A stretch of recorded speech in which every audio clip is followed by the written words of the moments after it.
পবিত্র কাবা শরীফে নতুন কিসওয়া গিলাফ পরানো হয়েছে। ইসলামী নববর্ষ উপলক্ষে প্রতি বছরের ন্যায় এবারও সৌদি আরবের সংশ্লিষ্ট কর্তৃপক্ষ ধর্মীয় মর্যাদা ও ঐতিহ্য বজায় রেখে কাবার পুরনো কিসওয়া পরিবর্তন করে নতুন কিসওয়া স্থাপন করেছে। নতুন কিসওয়াটি উচ্চমানের কালো রেশম দিয়ে তৈরি করা হয়েছে। এর ওপর সোনালী ও রূপালী সুতা দিয়ে পবিত্র কোরআনের আয়াত ও ইসলামী অলঙ্করণ সূক্ষ্ম কারুকাজের মাধ্যমে ফুটিয়ে তোলা হয়েছে। কিসওয়া তৈরিতে কয়েক মাস সময় লাগে এবং এতে শতাধিক দক্ষ কারিগর অংশ নেন। কাবা শরীফে নতুন কিসওয়া পরানোর এ দৃশ্য মুসলিম বিশ্বের কোটি কোটি মানুষের কাছে এক আবেগঘন ও তাৎপর্যপূর্ণ মুহূর্ত। বিশ্বের বিভিন্ন দেশ থেকে আগত হজ ও ওমরা পালনকারী মুসল্লিরা এই ঐতিহ্যবাহী আয়োজন প্রত্যক্ষ করেন।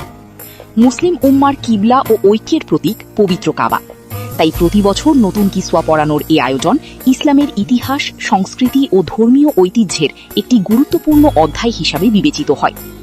নতুন কিসওয়ায় সজ্জিত পবিত্র কাবার মনোমুগ্ধকর রূপ ইতোমধ্যে সামাজিক যোগাযোগ মাধ্যমে ব্যাপক প্রশংসা কুড়িয়েছে।